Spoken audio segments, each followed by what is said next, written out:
Hello and नमस्कार। आप सभी का हार्दिक स्वागत है ट्विन फ्लेम जर्नी में। इस कनेक्शन के बारे में आप अच्छी तरीके से समझ भी पा रहे हैं कि नहीं।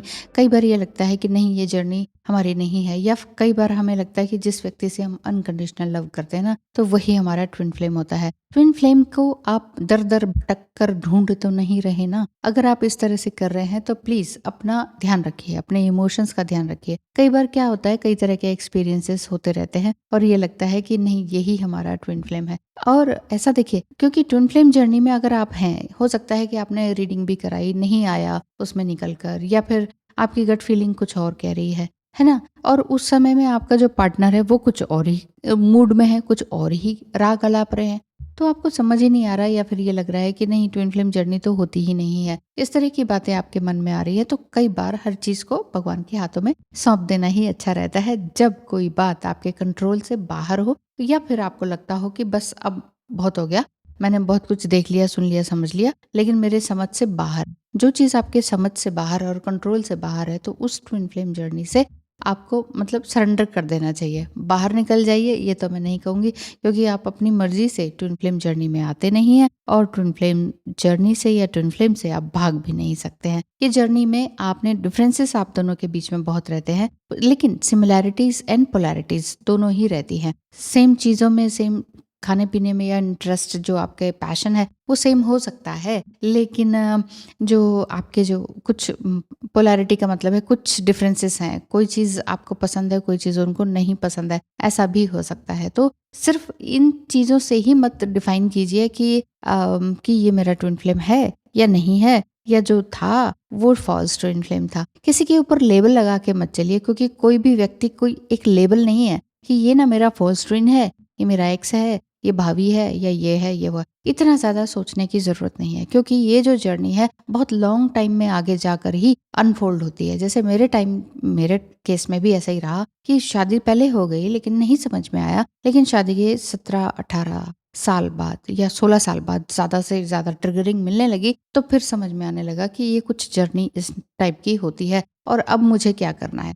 1-2 साल तो ऐसे ही रहा कि ट्विन फ्लेम है, चलो सह लो समथिंग। लेकिन जब ये समझ में आया कि ट्विन फ्लेम के नाम पर गलत चीजें सहना, ब्लेम सहना, बदतमीजी सहना, वो ठीक नहीं है। वो आपके आत्मा के लिए चोट। जी हाँ, आपको भी ये लगता है कि ट्विन फ्लेम जर्नी में आप हैं कि नहीं हैं, ये भी जानना है, और फिर अपने बारे में जानना है कि आगे हमारा क्या होगा, तो टैरो रीडिंग के माध्यम से भी जान सकते हैं।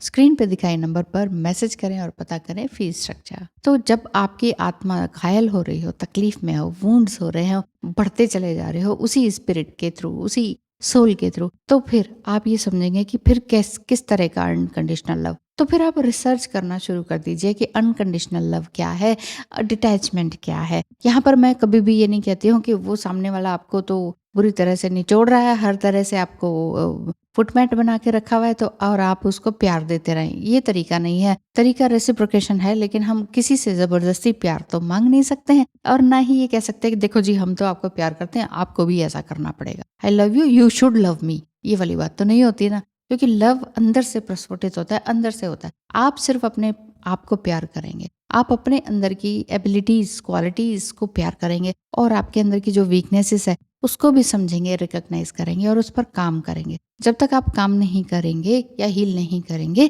तब तक आपका ये अंदर से वैलिडेशन चाहिए होगा कि कोई तो हो, क्योंकि हम अकेले हैं। हर कोई अकेला है आज के टाइम में, हर कोई अकेला है। इवन ट्विन फ्लेम्स भी अकेले हैं, आपस में रहते हुए भी, झगड़ते हुए भी, और एक साथ बबल फेज में रहते हुए भी। कई बार आपको ये लगता है कि कुछ ना कुछ तो अकेलापन है, कुछ तो बाकी है, पिक्चर अभी बाकी है। बबल फेज में भी आपको जो फील होता है ना इस तरह का, तो उसका कारण ही यही है कि अभी मुझे बहुत कुछ अचीव करना है।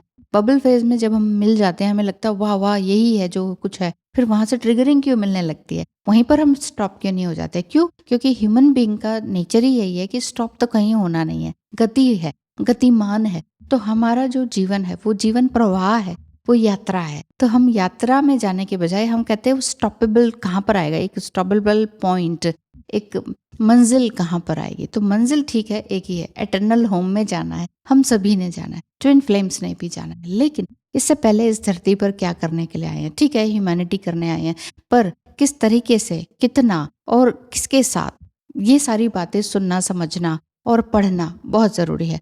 अदरवाइज़ ऐसा नहीं होता कि सामने वाला आपको गाली दिया जा रहा है और आप ये सोच रहे हैं कि अब इसके साथ ह्यूमैनिटी करो, भई हम तो ह्यूमैनिटी के लिए बने हैं। ऐसा नहीं है, एक प्रॉपर तरीका और प्रॉपर टाइम के साथ। क्यों? क्योंकि अगर आपकी समझ ऊँची है और सामने वाला नीचे से आपके ऊपर पत्थर फेंक रहा है, देन आपको ये समझना है कि उस पत्थर को लेना भी है कि नहीं, या क्या करना है। तो वो एक समझ होती है, या वापस उसको फेंकना है। तो अगर आप वापस फेंकने में ताकत, एनर्जी और दिमाग लगा रहे हैं, तो इट मीन्स समझिए कि कहीं न कहीं अभी आपके भी वुंड्स बाकी हैं। तो उसको हील करते चले जाइए। बाकी तो जो हाथी चलता है तो फिर चिल्लाने वाले तो बहुत होते ही हैं कि भई देखो, शोर मचाने वाले आते ही हैं। तो इसीलिए अपना बस गजगामिनी की तरह मस्त रहें, आगे बढ़ते रहें, अपने आप को साधते रहें। इनर वर्क मेन यही है। इनर वर्क में वही सारी चीज़ें आ जाती हैं, योगा, मेडिटेशन, मंत्र चैंट, आपके स्किल्स, आपका अपना जॉब, पैसे कमाना भी आ जाता है। ऐसा कभी भी नहीं कहती मैं कि डिवाइन फेमिनाइन है तो आपको पैसा नहीं कमाना है।